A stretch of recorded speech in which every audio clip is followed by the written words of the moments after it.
Everyone, and welcome to another episode of Comedy Matters. I have on the show today with me Khyati Parekh. Khyati is a senior vice president with Edelweiss Alternatives and specializes in legal affairs. She's been with Edelweiss for almost 15 years. Khyati has an MBA in finance. She's a mother of two children and is a very enthusiastic dancer. So, welcome Khyati to the show, and thank you so much for taking the time out to do this. Thank you. Thank you, Aarti. Khyati, I think the first thing that anybody who's watching this interview would want to know is a little bit about yourself and what you do. Sure. I work with Edelweiss Financial Services in the alternatives business. I run the legal function. I've been with this business since its inception. So I'm part of the founding team Oh. of our alternatives business, and I love what I do. So, Khyati, almost 15 years at Edelweiss. Tell us something about this journey. It's been a long one. You're right. Uh, and it's had its ups and downs. So I started off as part of the investment banking team, Oh. and I remember I fought hard and took that particular assignment because I was an MBA in finance. Um, and once I got there, I spent 6 months. I was doing well, and suddenly my boss realized that I don't know how to work my way through an Excel file. And, and he was like, "How did we hire someone who can't work through an Excel?" And I said, "Well, you did." And we had one appraisal cycle by then, and they had rated me at the top of the whatever ranking was. And I said, "Well, I don't know. You did it." So, so from there to and then the meltdown happened. The financial crisis happened. In 2008. Um, 2008 exactly. 6 months into the job, and then around 2009 we were starting off the alternatives business 9-10, and basically spent the first 3-4 years doing everything uh, that a startup needs to do. So back then I didn't realize, but I had the golden opportunity to work in a startup in an established firm. Mm. So had all the highs of a startup while having some solid backing in the form of an established financial services firm. I did marketing, a bit of sales, the legal stuff that I currently do. That around 2014-15, when I had my first child, is when I basically said, okay, now I can only do a part of what I used to do. I will be working from home for the most part. I will come into office twice a week, and yeah. So since then, I've been sort of running the legal part of the business. Each of these investors that we have on board, financial investors, are basically, most of them are pension funds, insurance companies, and the like. So I've negotiated our agreements with each of them over Mm. the years. So yeah, that's what I do today, and yeah. So, from a startup, right, trying to manage multiple functions, because I've been part of multiple startups, I know what it's like. Like, you're everything from the peon to the legal head to the business head, everything from there to a $3 billion asset management company. That's like a massive journey. Yeah. What have been some of your challenges? Because see, clearly I can see that your organization has supported you, right? But you must have faced some kind of challenges, maybe on the personal level, professional. So I think two, three things. One, a basic interest. So when I was doing marketing, I was liking it. When I was doing sales, I was liking it. And when I was doing documents and the legal stuff, I was enjoying this also. So I was enjoying all parts of the business that I was running. But what did help was, this particular piece is the kind that you can do much more easily operating out of home instead of having to go to office, because the majority of the work is with law firms with whom we had anyway been working uh, on con calls, etc. They are based out of India or out of the US or out of Europe and so on. So anyway, it didn't require face-to-face interaction. And similarly, our investors, most of whom are offshore. And again, there was no face-to-face interaction involved. So this fitted quite neatly to what I needed from a personal standpoint. And really, Aarti, I would share, and you would have also experienced that many times in life we need to come from a position of saying, okay, this is what is absolutely critical. So now I will make everything else fit around it, right? Correct. So going to office only twice a day was critical. So now what are the other things that can make it happen? It was that kind of a call. From the position that I was in with a newborn child and my family set up, and I knew that if I need to, or if I want to continue, then it has to be, with these parameters. Right. So that was the first part. That personal situation was the first part. And two, I really enjoyed the documents and the legal work and challenging our lawyers, keeping them on their feet, the negotiations with the investors, and it's so I enjoyed that piece, which involves a lot of problem solving, a lot of you know finding solutions, getting stuff done, that kind of stuff. Correct me if I'm wrong, but what I'm hearing, basically is that A, there was your entire set of circumstances. B, you identified what was, your interest area. And C, you identified a need, correct? So between those three things, you managed to put together something that could work for you. That's a neat summary. Yeah. So a lot of women deal with what, you went through, right? What would you tell them that if they are in a situation where, suddenly because of the change in circumstances, right? Someone has an ailing parent, someone has small children, for whatever reasons, if they need to be able to strike that balance. The biggest fear is approaching your seniors, right? Your organization to communicate this.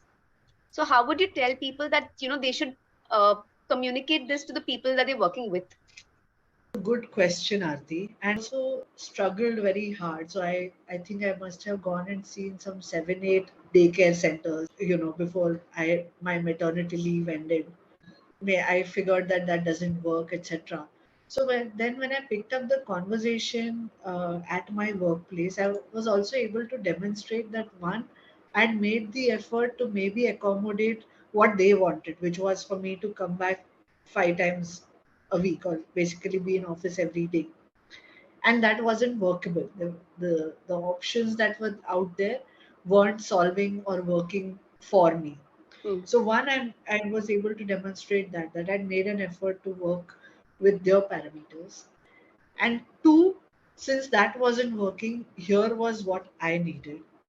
Three, I would deliver more than 100% of what was expected of me. And I said, look, which is the reason I took a smaller profile than what I originally had. And I said, look, I will cut the profile, but I will ensure that there is never going to be a conversation where you need to tell me that things aren't working the way we would like. For Arti, I had actually two more things. I had already also built enough credibility in the system. I'd already been there 7 years. I'd already proven myself. They knew what I would do or what I could do, what I had delivered in the past. It was sort of easier for them to extrapolate or get the confidence. Right.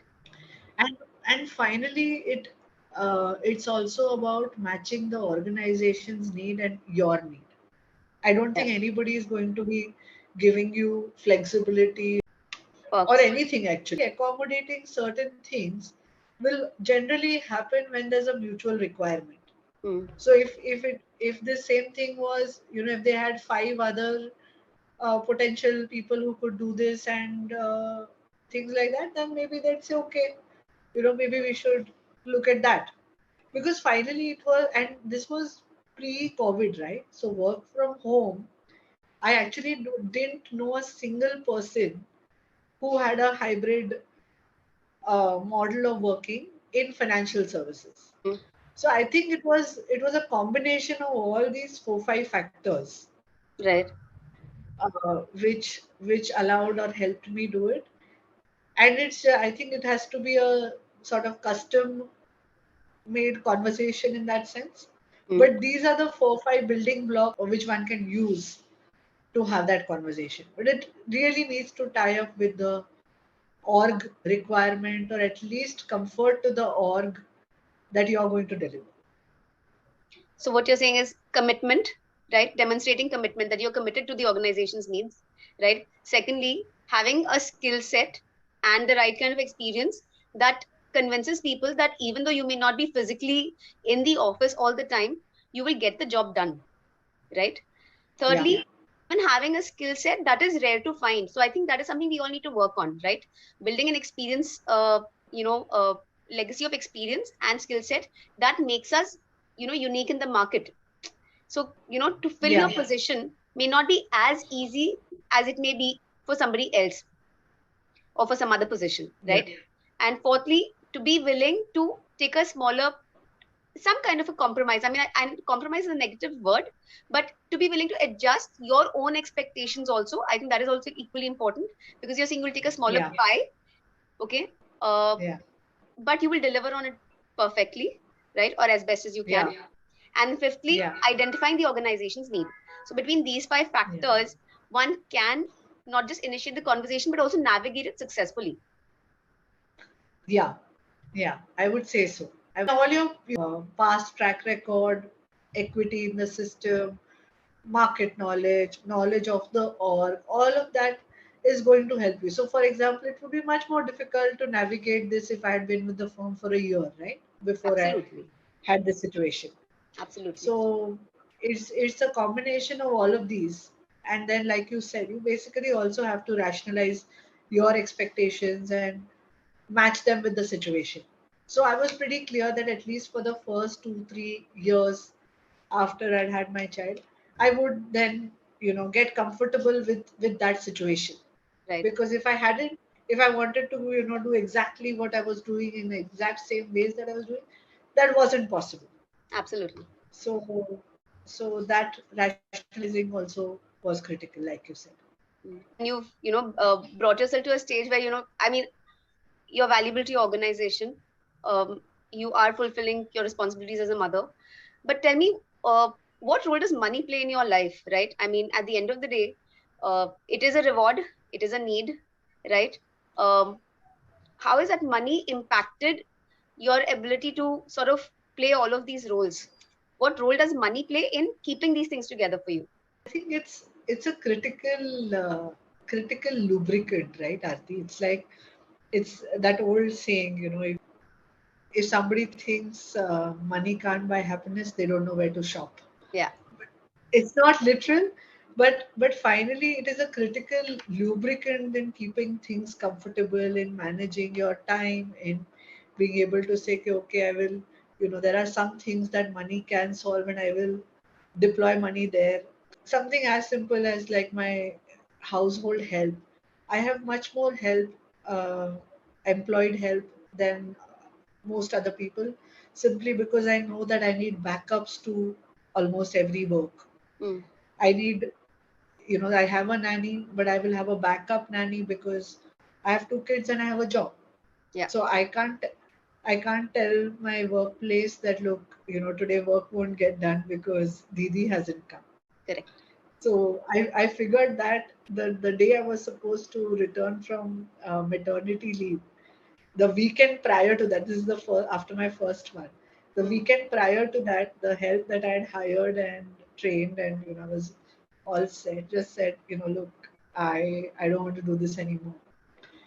So that weekend, I hired one person, and I basically went on the lookout to hire a nanny who would come from 5 p.m. to 10 p.m. Mm. and be able to cover for the morning role at any point of time. Mm. And I said, look, I will pay as much as a full timer. Mm.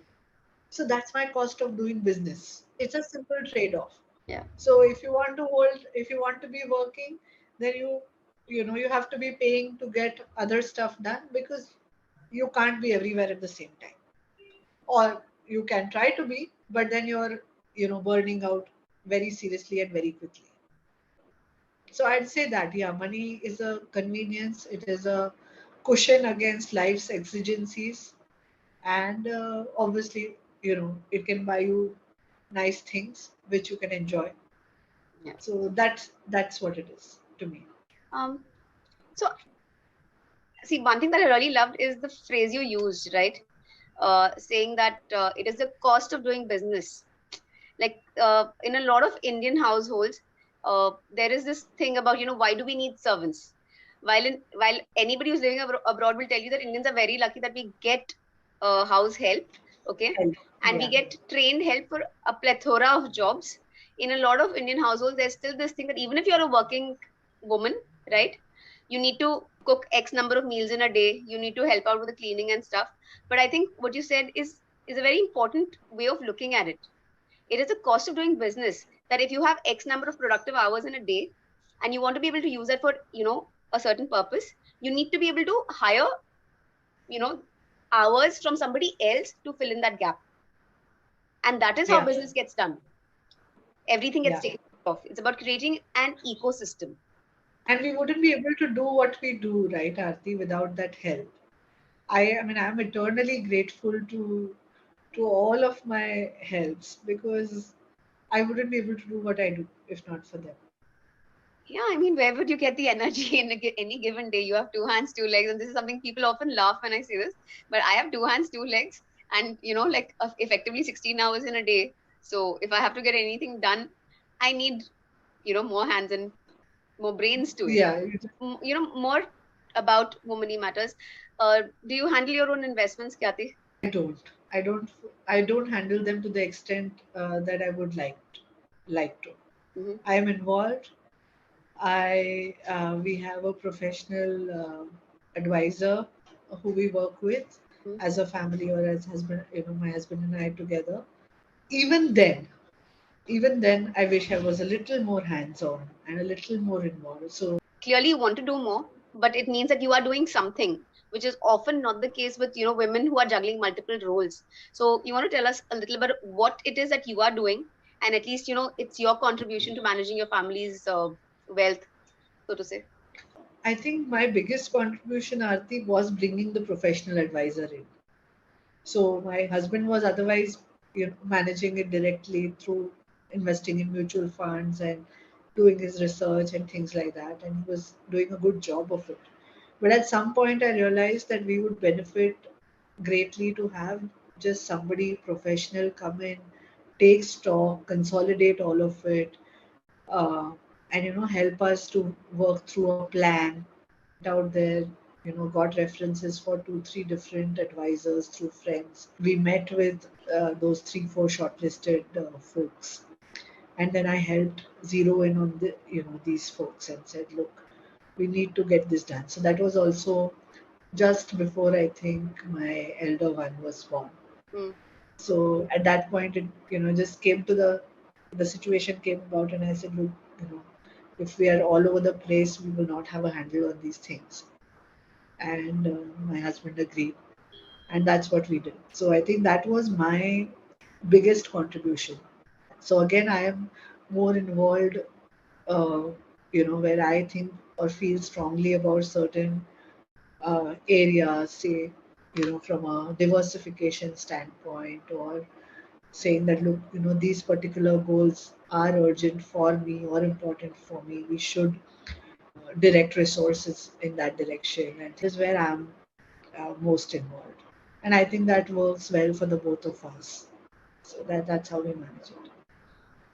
So two very important points that you made. Okay, one, and I think this is something I'm increasingly advocating to a lot of people, is that you don't have to be an expert at doing something yourself. If you are reasonably well read and you can get an expert to do the job, I think between the expert and yourself, you can manage it very well. So I'm really glad you mentioned the fact that you have professional help for wealth management. Um, that is something increasingly with the kind of workload personally and professionally we all have, I think it helps to get right. But the second most Yeah. important thing you just mentioned is goals. Yeah. Tell us, how do you do that goal setting, Khyati? Because, we all want the sun, the stars, and the moon, right? How do you do goal setting, especially financial goals? How do you arrive at what needs to be prioritized, and especially for the long term goals? So I think the important thing with setting goals, Aarti, for me at least personally, is that you put the big blocks first. Hmm. So, which means, what are the things that are absolutely critical? For me, that is um, taking vacations. Hmm. So I wanted to so I said, one, we have to allocate X amount towards holidays. Two, obviously saving for the long term in the sense that we have two children. So planning for their education and higher education and creating that nest egg that tomorrow if we want to send them abroad to study, then we should not have to worry about okay, how the finances will tie. So these were the two big blocks for us. And then we said, look, after this, we will think about, what is left over and can we use it to say, for lifestyle purposes or to buy a bigger house or whatever else. Hmm. And and actually come to think of it, a third one, which building for a safety net. Yeah. So once these three were taken care of, and we said, look, these are the three critical ones. Basically saying is that if we have some kind of visibility of what our priorities are, right, and which ones of those are not negotiable, the first thing we have to do is we have to first allocate funds towards those, and then figure out Yeah, what to do with the leftover, right? So obviously after. yeah. Instead of the other way around. Correct. So after you know Yeah, these are your bills, these are the non-negotiable expenses, these are the goals that I have to put money towards. So start with those. For you, it is a holiday, it is your children's education and retirement. For many other people, it could be buying their first home, ensuring that their parents receive the right kind of medical attention, whatever, case to case basis, right? whatever. It Yeah, also depends on what stage of life you are, where you stand in the socio-economic true. strata. So based on all of those things, I think prioritizing depends on, I mean, once you've got your wish list, you prioritize, you put together first what is not negotiable and then everything else. Read this book called Rich Dad, Poor Dad. And that was one of the core pieces of advice there also. Correct. Saying look after your investments first and expenses will sort of from what is left then you can spend on consumption. Correct. um True, true. so tell me, Khyati, have you ever had a conversation about money with your children, at least your older one? uh, Trying to. She's 8, she's about to turn 8, so I'm trying to sort of get started on those conversations. So yeah, both of them are clearly aware that oh look, if something is too expensive, then we need to think about it and things like that. The other day, I think it was her or the younger one who said, "Oh, it's too expensive. We can't buy it." And I had to then have a more detailed conversation about value. Not that we can't judge things only by the fact that whether they're expensive or inexpensive. We need to judge by value. So the linkage to what we are willing to pay for and what we are not willing to pay for. Right. And at this age, I think those are the kind of conversations to sort of get started, to give them a sense of how we think about money, about spending, about saving. Like you said, it's a very important space, talking to children about money, and I love the way you're doing it, right? My eldest is also 8 years old, and everything starts with this is so firstly there's basic, the concept of absolute money. This is expensive, this is not expensive, this is too expensive to buy, and this is not so expensive, so we can buy this. But then beyond that, and I think that is something very important to teach children in modern families, which I think you must be doing a great job of, is value. And it's such a beautiful word because the price tag doesn't necessarily reflect the value, right? A pencil that's $5 is probably far more valuable than a set of sketch pens which is $500, right? And while that is expensive, if you are doing a certain kind of course, you may find that valuable. But something that is cheap, something that is absolutely necessary, the value is not derived from its price tag, it's Mm. its utility. So I think these are very important concepts for all of us to teach our children. And Yeah, I'm really glad that you brought up some of these really important points, because it helps people to think about, and all the women watching this, whether or not they're mothers, whether or not they're managing their own finances, there's always something that they can take away from it. So Hmm. before we wind up, Khyati, if you had to share one piece of advice, right, with all the people who are watching this, especially the women, in terms of striking not just a work life balance, but also taking ownership of their money and their finances, what would it be? I think ownership, Aarti. And what I mean by that is ownership of your career, ownership of the place you are in life, ownership of the situation, owner in terms of money, ownership of that. So I think ownership itself is a very strong rock to stand on and very important one. The minute you own your situation, see, we are all dealt a bunch of cards, right? In terms of the kind of family we are born in, the kind of family we may marry into, the kind of situation we are in, all the kind of job, the kind of boss, the kind of company, the kind of money we make, the kind. So I think it's critical to take ownership of things as they stand today. Hmm. Whatever be the past, whatever be the present, whatever be the circumstances, everything, just in totality. Take charge. That's what I would share. Just get focused, take charge, and you will see that life can change quite positively the minute you take charge and accept the ownership, accept the responsibility for your work, for your home, for your money, all of it. Take help. I'm not saying we don't need help. I think we all need a lot of help. We all need a lot of support. But just take charge and take the help you need, seek the support you need, make the decisions you need to make. Say yes to things you can, say no to the things you can't, but just take charge. So I think, one thing that in a lot of us tend to be guilty of is letting somebody else make the decisions, right? And Yeah, blaming other people for things that go wrong. So fundamentally, when yeah, we take responsibility, we take charge of things, right? We not only push ourselves to be in the position to make decisions, but we have to also convince ourselves to live with the consequences of those decisions. And I think that is the hardest true, part for anybody.